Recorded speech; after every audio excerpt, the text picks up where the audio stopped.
Berjumpa kembali dengan saya Fajar B.S. Lase, staf khusus Menteri Hukum dan HAM, bidang transformasi digital.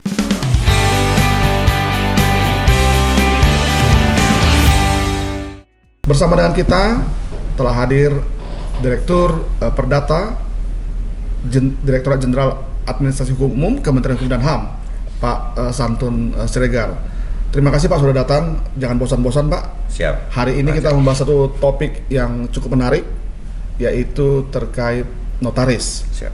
Tetapi lebih detailnya mengenai pendaftaran notaris. Pak Santun, jangan bosan memperkenalkan diri. Bapak memperkenalkan diri sekali lagi supaya orang semakin mengenal Bapak. Silakan, Baik, Pak. Terima kasih Pak Fajar.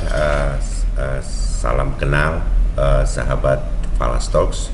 Nama saya Santun Siregar, saat ini dipercaya oleh Kementerian Hukum dan HAM sebagai Direktur Perdata pada Direktorat Jenderal Administrasi Hukum Umum Kementerian Hukum dan HAM, dan salah satu tugas pokok dan fungsi kami adalah mengadministrasikan pendaftaran sampai kepada pemberhentian notaris di seluruh Indonesia. Salam jumpa dalam Falas Talks. Terima kasih Pak Santun. Sebelum kita masuk kepada topik kita mengenai pendaftaran notaris Pak, pengertian notaris itu apa ya Pak? Ya, di dalam Undang-Undang Nomor 30 Tahun 2004 sebagaimana telah diubah dengan Undang-Undang Nomor 2 Tahun 2014 secara umum adalah notaris merupakan pejabat umum yang diangkat oleh negara untuk melakukan perbuatan-perbuatan hukum tertentu yang dilakukan oleh masyarakat yang kemudian dituangkan dalam bentuk akta. Kemudian dia sebetulnya jabatan yang sangat terhormat. Jadi notaris adalah salah satu pejabat umum yang berhak memakai logo Garuda. Kalau kita di pemerintahan sebetulnya sampai tingkat eselon 1 belum memakai logo Garuda dalam kop surat, tetapi kalau notaris dia berhak memakai kop Garuda. Jadi sebetulnya jabatan notaris itu adalah jabatan yang sangat mulia dan terhormat, sehingga harapan kita ke depan notaris juga menjaga rohnya sebagai notaris. Iya Pak, menarik sekali Pak. Jadi definisi dari notaris ini tentu pejabat umum. Karena dia pejabat umum, dia berhak menggunakan logo negara, ya, logo Garuda Pak ya. Ya. Dan tentu dalam aktivitas masyarakat sehari-hari notaris sangat dibutuhkan, baik itu untuk melegalisir dokumen-dokumen yang dianggap memiliki sama dengan aslinya, kadang-kadang seperti itu Pak ya. Ya. Baik juga untuk perikatan baik jual beli ataupun hal-hal lain. Ya. Nah, karena ternyata dalam praktek kerjanya notaris ini sangat dibutuhkan, banyak orang pengen jadi notaris Pak. Ya. Jadi begitu lulus sarjana hukum langsung masuk sekolah khusus notaris, gitu Pak ya. Nah, tentu Direktorat Jenderal Administrasi Hukum Umum yang diberikan tanggung jawab oleh negara untuk mengurusi pendaftaran sampai pemberhentian notaris ini perlu trik tersendiri dalam menjalankan tugasnya Pak. Apakah memang ada perbedaan Pak jumlah notaris pada masa dulu dan sekarang Pak, sehingga perlu diatur?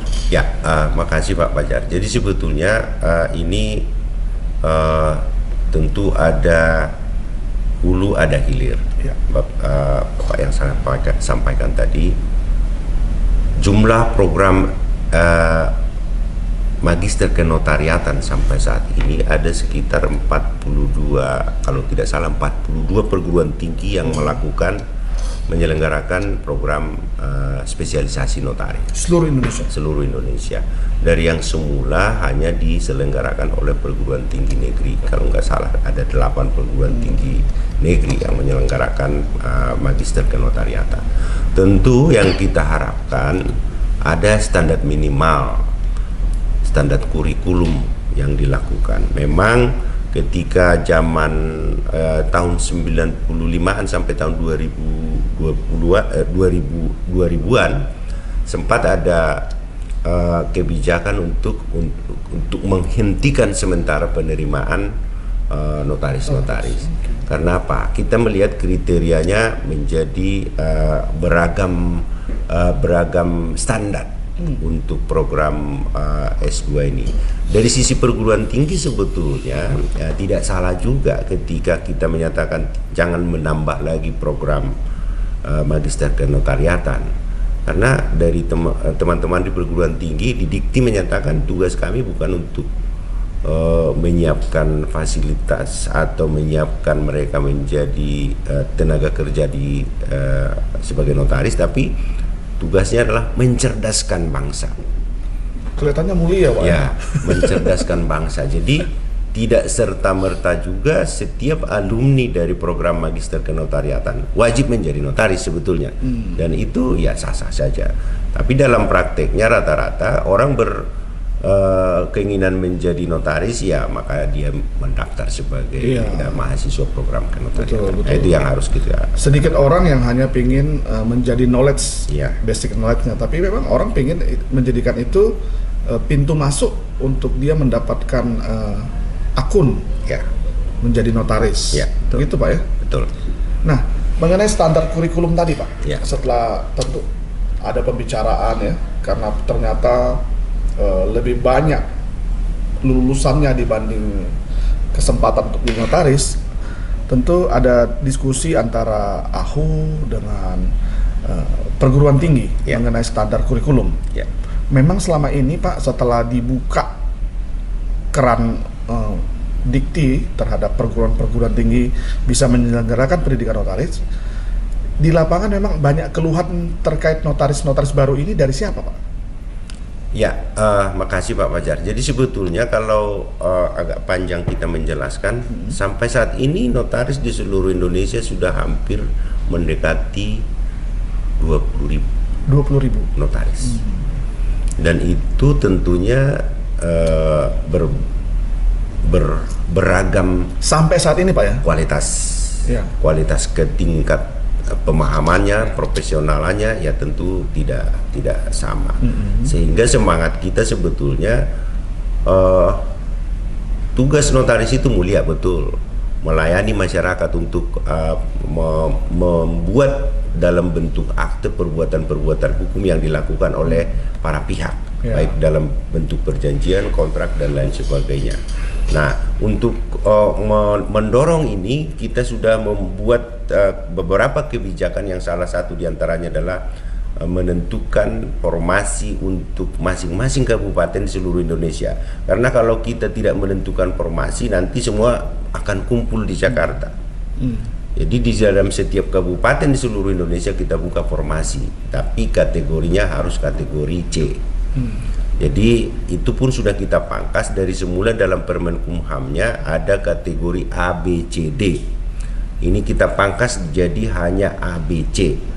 Jadi D kita hilangkan dengan harapan ini bisa menyebar, seluruh notaris ini menyebar di setiap kabupaten sehingga ketika masyarakat membutuhkan ada pejabat umum sebagai notaris. 3 kriteria A, B, C. Kriteria A itu apa, Pak? Kriteria A itu semua DKI Jakarta. DKI Jakarta berarti hanya Jakarta satu saja ya? Timur, Jakarta Barat, Jakarta Pusat, Jakarta Selatan dan Kepulauan Seribu. Kepulauan Seribu masih kategori C. Kemudian kategori B?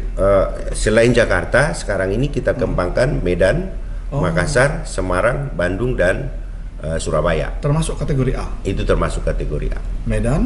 Medan, Surabaya, Bandung, Semarang, Makassar, Surabaya.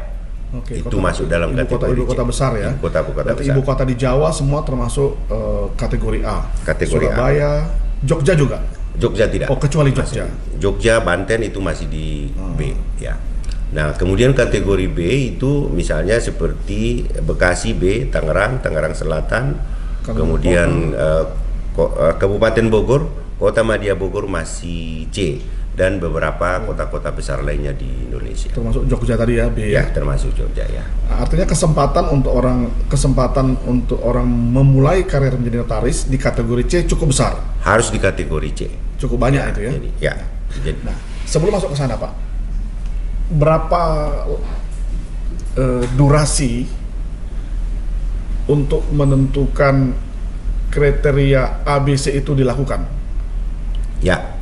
Berapa lama durasinya Pak? Jadi berdasarkan Permenkumham yang kemarin kita susun, untuk memastikan atau menentukan dia kategori ABC, kita hitung berdasarkan beberapa indikator. Ya. Kita hitung berdasarkan pertumbuhan ekonomi. Berapa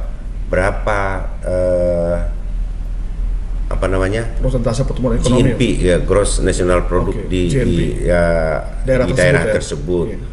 Berapa jumlah notarisnya, berapa aktivitas perbankan, berapa bank BP kantor cabang yang buka di daerah tersebut.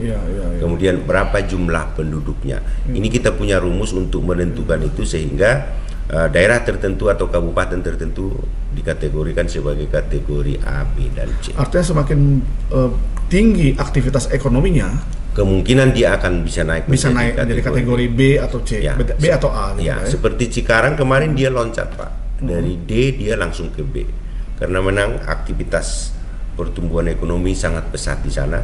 Dari D yang sebelumnya dia langsung ke B. Nah, kita baru saja melakukan ini ya, perubahan kriteria tadinya sampai dari D menjadi cuma ABC. 3 ABC. Itu tahun berapa Pak? Tahun 2020. Sebelum tahun 2020? Dia masih sampai D. Nah, maksudnya sebelum tahun 2020, kapan kita terakhir melakukan perubahan kriteria itu Pak? Di tahun 2020 lah kita pangkas menjadi hanya ABC. Sebelumnya 2010? Ya, itu ABCD. ABCD? Ya. Oke. Nah, tentu ada pertambahan notaris di tiap kali kita mengevaluasi perubahan-perubahan sebuah daerah Pak ya? Ya. Formasinya itu kan dirubah di sana? Bukan formasinya, kategori daerahnya. Kategori daerahnya. Kategori tapi jumlah formasinya? Jumlah formasinya pun kita hitung berdasarkan rumus itu Pak. Jadi misalnya kondisi di, katakanlah di Medan, jumlah notaris existing berapa orang sekarang? Misalnya katakanlah 100 orang atau 200 orang jumlah notaris di Kota Medan. Pertumbuhan penduduk berapa jumlah penduduk? 1 juta. Kemudian berapa aktivitas perbankan di sana? Kemudian berapa pendapatan GNP-nya di daerah tersebut? Itu dijadikan sebagai indikator dengan rumus tentunya, sehingga dia masuk dalam berapa formasi yang dibutuhkan di daerah tersebut. Artinya karena pertumbuhan ekonomi ini kan bisa kita katakan eksponensial lah Pak ya.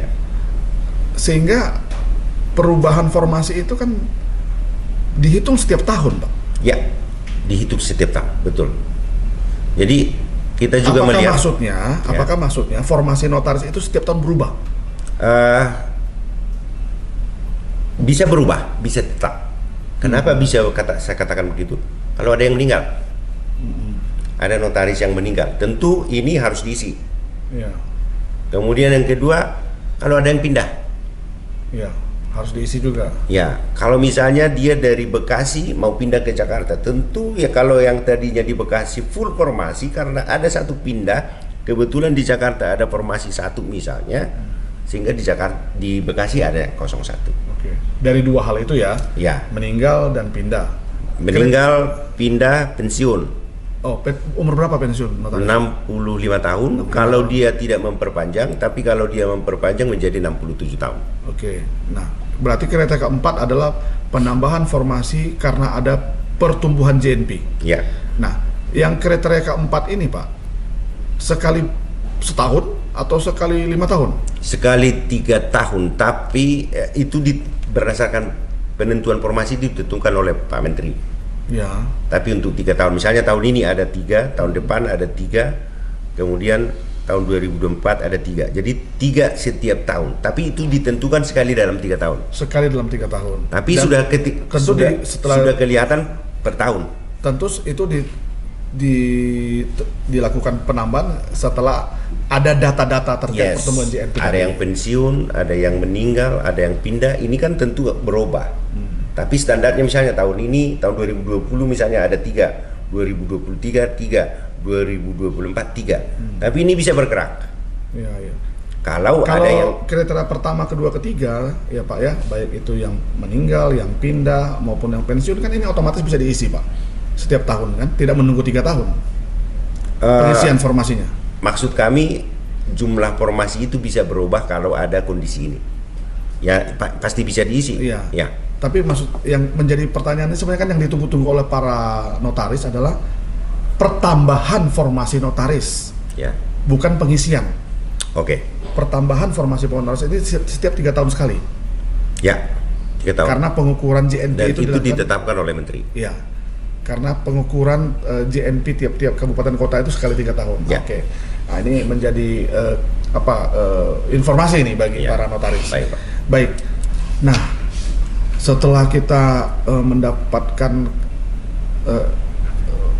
kondisi seperti ini, Pak, maka kita harus melakukan seleksi tentunya ya.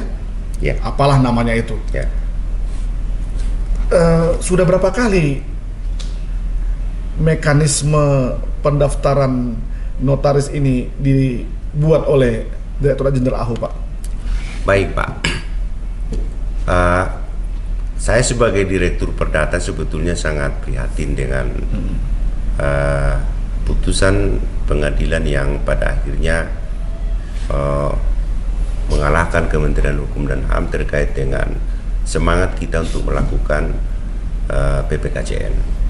Jadi PPKJN itu pelatihan peningkatan kualitas jabatan notaris. Sebelumnya memang di periode beberapa tahun sebelumnya kita melakukan seleksi untuk menjadi calon notaris. Jadi ada ujian. Tapi kemudian itu digugat dan pemerintah kalah.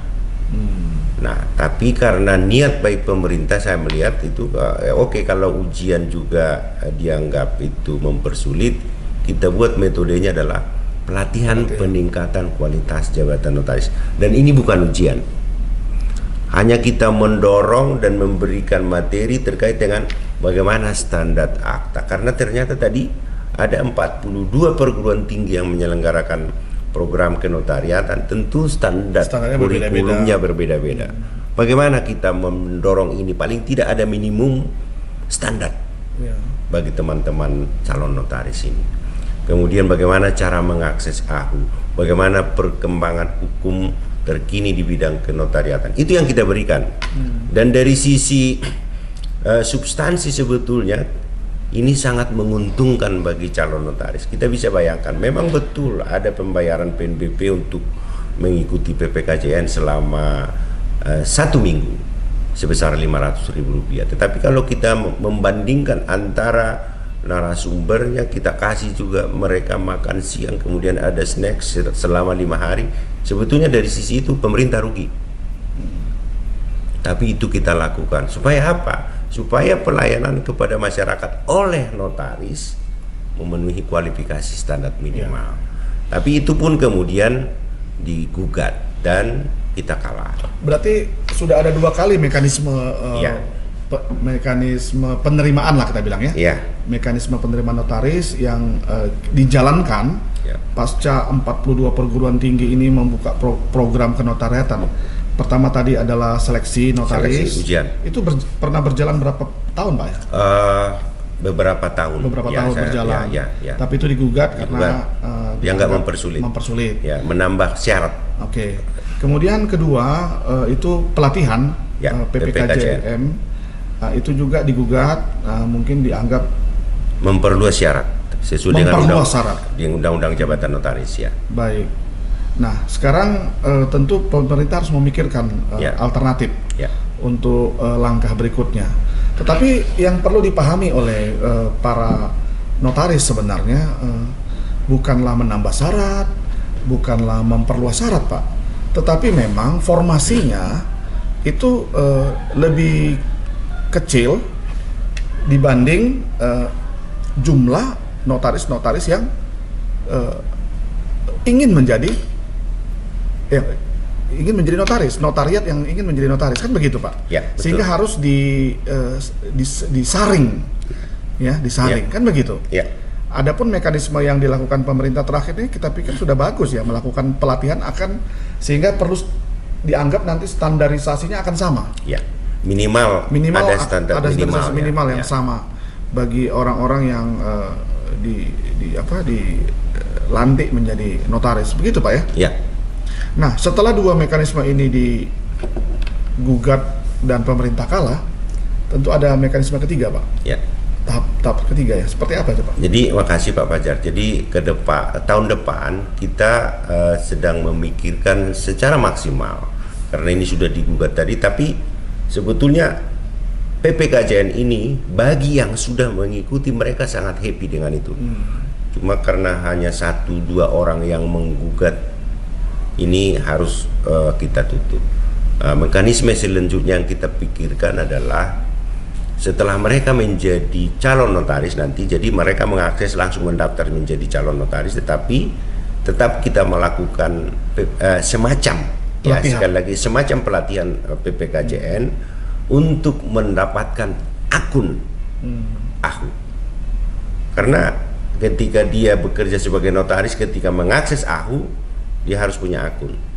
Jadi silakan aja mendaftar sebagai notaris, bisa dilantik, tapi kalau untuk mempunyai akun harus ikut untuk pelatihan. Menarik, semacam PPKJN. Menarik. Jadi ini kita harus selesaikan secara bersama-sama sebenarnya. Betul. Ya. Dari hulu ke hilir ya kita lihat bahwa formasi notaris di masing-masing daerah itu berbeda-beda. Ya. Dan tentu notaris yang baru boleh menjadi notaris di daerah C. Kategori C. Kategori C. Tetapi formasinya juga kan terbatas. Nah, di sisi lain, notaris yang lulus dari sekolah kenotariatan banyak sekali. Setiap tahun bersama. Setiap tahun banyak dengan ragam kategori standar dan harus disamakan. Nah, ke depan kita berharap bahwa ada standarisasi yang sama. Kemudian jumlah yang lulus juga jangan banyak-banyak gitu kan. Tentu penerimaannya jangan terlalu banyak juga. Supaya mutunya makin bagus. Nah, di sisi lain perlu dipahami bahwa Direktorat Jenderal AHU dalam hal ini lebih khusus Perdata diberikan amanat oleh negara untuk mengelola ini semua. Ya, betul. Ya Pak ya. Betul. Apa yang perlu kita lakukan Pak, langkah-langkah ke depan supaya 2 kali gugatan ini tidak terulang? Ya. Di mekanisme ketiga. Ya, makasih Pak. Jadi kami berkoordinasi dengan tentunya pasti dengan Pak Menteri dan juga dengan Pak Dirjen soal hal ini. Tapi kalau mekanismenya memang selama ini sertifikat PPKJN menjadi salah satu syarat untuk dapat mendaftar sebagai calon notaris. Memang di dalam Undang-Undang Jabatan Notaris itu tidak disebutkan. Itu kita atur dalam Permenkumham. Nah, kalau misalnya keterangan sehat jasmani dan rohani, konduite dari Ikatan Notaris Indonesia, kemudian mengikuti masa magang selama minimal 2 tahun, itu memang syarat muncul dalam Undang-Undang Jabatan Notaris. Nah, tapi kalau yang kita pikirkan sekarang memang semacam PPKJN, tapi setelah notaris. Nah, dan ini bukan syarat untuk dapat diangkat atau tidak dapat diangkat, tapi untuk akun AHU. Nah, dia pasti berhubungan dengan AHU untuk pendaftaran badan hukum, yayasan, perkumpulan dan lain sebagainya. Untuk mendapatkan akun AHU dia harus ikut diklat. Artinya gini Pak, semua orang yang sudah lulus sekolah notaris otomatis jadi notaris. Kami tidak itu urusan ini, itu urusan lembaga ya? Ya, itu urusan lembaga. Makanya tadi di awal kami sebutkan Pak Fajar, sebetulnya kan orang mengikuti kuliah menjadi program magister kenotariatan tidak serta-merta dia wajib menjadi notaris. Betul. Bisa menjadi tetap lawyers, bisa. Tidak harus menjadi notaris. Itulah argumentasi dari perguruan tinggi, sebetulnya tugas kami mencerdaskan. Ya, ya, ya. Cuman kalau untuk bisa mengakses akun AHU, dia harus melakukan Semacam pelatihan. semacam pelatihan. Ya. Namanya belum kita temukan, tapi semacam itu. Jadi silakan saja bergabung dengan kantor notaris, Ya, sepanjang diterima oleh kantor notaris, ya, magang di sana Ya. dengan status sebagai notaris. calon. Kalau Calon. dia masih magang, berarti dia akan menjadi. Oh iya, karena ada notaris. persyaratan 2 tahun ya. Ya, ada persyaratan magang 2 tahun ya. Iya, iya. Kalaupun dia sudah menjadi notaris, aksesnya masih dibatasi sampai dia bisa mendapatkan pelatihan yang standar. Ya, untuk mendapatkan akun AHU-nya, akun AHU. Baik, baik. Iya, tentu setiap hal yang dilakukan pemerintah, meskipun itu baik, ada ketidakpuasan, Pak. Ya, betul. Nah, masyarakat tentu berharap sekolah tinggi-tinggi mendapatkan segala pekerjaan, tetapi kualifikasi dan kompetensi yang tentunya akan menjadi penentu terakhir. Ya, Oleh karena itu kita percayakan semua pengelolaan terkait kenotariatan ini kepada Direktorat Jenderal AHU, Pak ya. ya, Nah, apa saran Bapak kepada banyak ini sebenarnya, Pak? ya, Perguruan tinggi bisa, ya. kepada calon notaris juga untuk bisa memahami tahapan ini dan sebagainya. Silakan, Pak. Ya, baik. Makasih Pak Fajar. Jadi untuk calon notaris maupun sebetulnya yang sudah notaris, kami setelah menjadi direktur perdata, kadang-kadang sering juga masih prihatin dengan tindakan oknum. Saya kategorikan oknum tertentu yang pada akhirnya merugikan masyarakat dan menyulitkan Kementerian Hukum dan HAM karena tindakan notaris yang tidak profesional. Maka kami sarankan ya jadilah menjadi notaris yang profesional. Yang kedua, kami menyampaikan yang jangan cemen jadi notaris. Saya mencontohkan begini, kita ketika merekrut menjadi pejabat umum yang memakai logo Garuda, kok alergi dengan ujian? Ya. Kalau tujuannya untuk memberikan pelatihan skill, standar kompetensi pelayanan kepada masyarakat. Sehingga ini kami harapkan ke depan sehingga kita lebih bersinergi. Terima kasih, Pak. Menarik sekali, Pak Santun, dan ini menjadi pengingat kepada kita semua bahwa tugas mulia yang diembankan kepada kita tentu perlu juga kompetensi yang mumpuni. Oleh karena itu kita berharap para lulusan notariat dari berbagai perguruan tinggi meningkatkan skillnya dan jangan alergi kepada yang namanya pelatihan. Karena pelatihan itu bertujuan baik untuk bisa menyamakan standar dalam melayani masyarakat nantinya. Ya. Pak Santun, terima kasih sudah hadir di Falastalk. Siapa, Pak? Kita berharap melalui Falastalk terkait pendaftaran notaris ini, para notaris bisa memahami. Ya. Dan kita berharap para lulusan notariat bukan hanya memilih menjadi notaris, Ya. tetapi ada pilihan-pilihan lain dalam berkarya sebagai lulusan notariat. Jangan lupa like, subscribe, follow, dan berikan komentar positif untuk mendapatkan kesempatan pertama. Sampai jumpa di Falastalk sesi berikutnya.